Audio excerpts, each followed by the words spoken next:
I looked at the phone. I waited for the text to come back. It was maybe about 10-15 minutes. That hideous face popped up on the screen with the reply. "You didn't do the last task I asked of you. Now there will be consequences." The last task was done, actually, but not by me. The phone I was holding was not mine. It was my son's. I wanted some answers. Something that would help me get through what had happened. I needed to know the truth. I wanted to know what made my son kill himself. I had thought him being secretive was just because he was a teenager. I remembered when I was a kid, I tried to hide things from my family, things I was embarrassed of. But I never expected to walk into the bathroom to find him collapsed on the floor, his wrists cut. It was one thing to just be suicide, but then there were these phrases on the walls, the symbols, all gibberish, written in lipstick on the mirror in the shower door. She tastes all, and bend the circle. The Momo challenge was what they called it. A sick, twisted thing that looked like it was just for fun, but it terrorized people, mostly children. I found out about it, and everything I read after my son's death made me angrier the more I found. That weird woman's face wasn't some demon, some creature from the pits of hell. It was just a statue that belonged on some weird bird creature thing in Japan. They used it like an avatar, lured kids in with promise of some good scary fun, then the increasingly frightening challenges. Watching a scary movie alone was first, then not telling anyone about these conversations or else their personal information would go out, then the fear that Momo would come and get them if they didn't continue.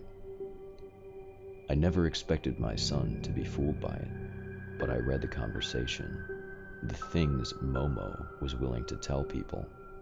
I could see why he got scared. They knew so much, all from a couple of clicks. Hacking.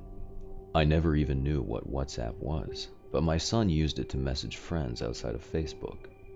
A friend told him about the number, but was too scared to try it himself, so my son tried it. The friend never knew what was really going on, and was horrified to learn what had happened. He would have never sent it along if he had known. The police couldn't do anything. They said the number was a spoof, useless, probably a disposable cell phone, though it was odd that it wasn't one normally associated with the Momo challenge they normally looked into. They knew the group did things out in South America, and there wasn't much as local officers they could do. They took the phone as evidence, but after they didn't get anywhere with it, they returned it and offered me their condolences. They said it wasn't worth trying to contact them. They'd given their last command. They probably would ignore the number. I didn't care. That phone sat in my son's room in a little Ziploc baggie for weeks. My wife didn't want me to touch it. She didn't want anything to do with the monstrosity. She just wanted the memory of our son to stay as it was. But I wanted to know why. I wanted to know why people would do such a horrible thing. So I texted back. "I didn't do your last thing. I was too scared to try." Then I got that response. Then another came through. "You get one more chance, and then everyone will know your secrets. Go to this address alone. It'll be fun." My eyes widened. The address wasn't far from where I lived. Maybe a few miles or so. It would have been a fast drive. If the group was in another country, they wouldn't have bothered. But this was local. Maybe I would get answers. I left my wife asleep in our room, but I took my coat and my handgun. Funny, even though I showed my son how to handle it, I never got over the worry he might hurt himself with it, even locked away in my locker the way it was. Now he never would. I drove out to the address. The neighborhood wasn't great, but it didn't seem like any place I would have felt unsafe walking after dark. The house itself was a bungalow, dingy gray color on the outside. No vehicles anywhere near it. There wasn't even a detached garage. All the lights were out.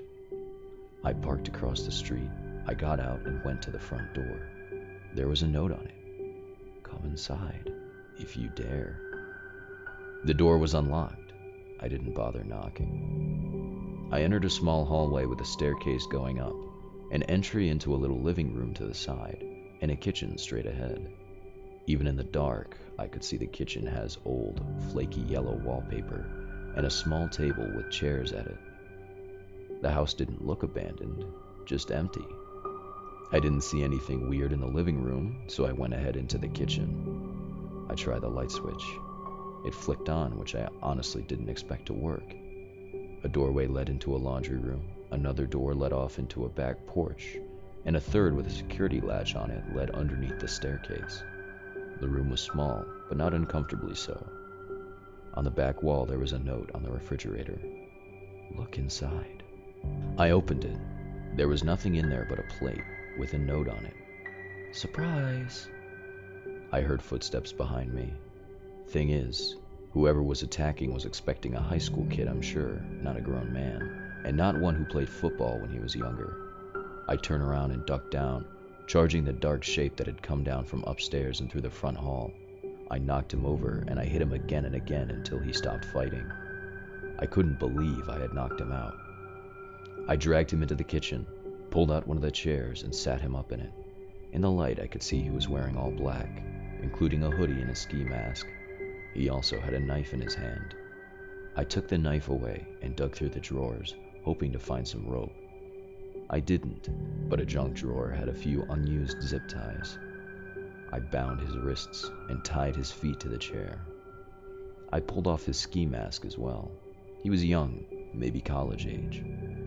I sat and waited for him to recover. I kept my gun on him. It didn't take too long, and when he saw me, he went wide-eyed and pulled at his ties. "Who are you?" I waved my gun at him. "What the hell's going on here?" I expected him to be upset and a little scared considering his situation, but he looked more than scared.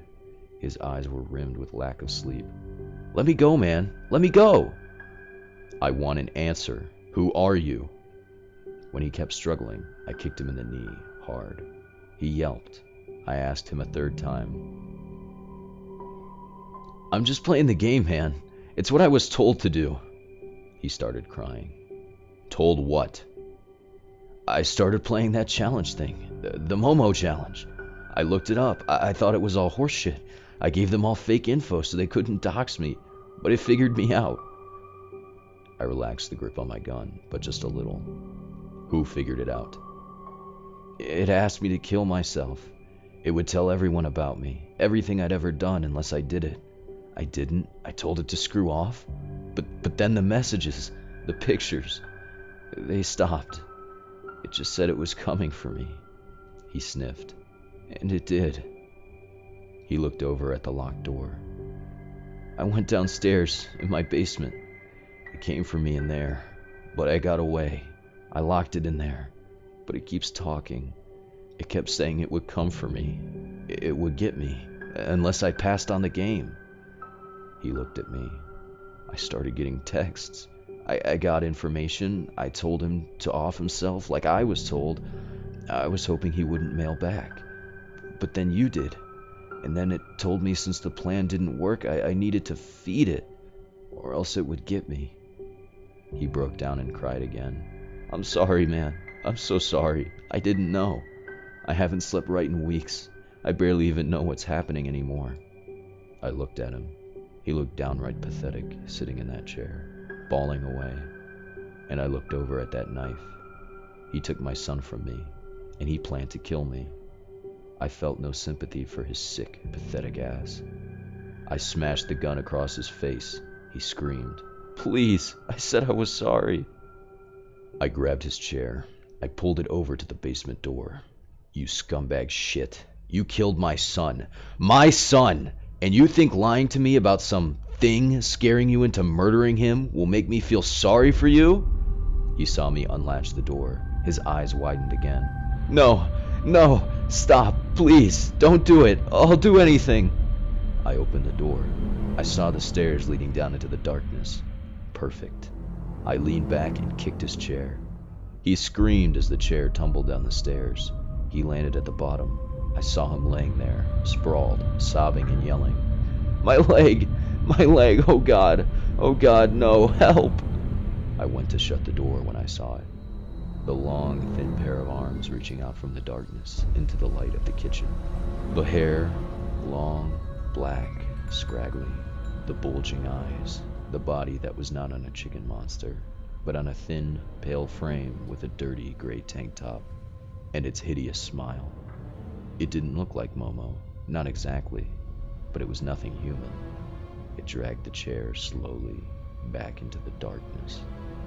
I didn't think his screams could get any louder, but they did. I shut the door. I slammed the door latch back into place. I waited, unsure what to do. The screams ended abruptly. A minute later, just on the other side of the door, I heard a thin woman's voice. Are you ready to play with me? I drove home faster than I ever thought possible.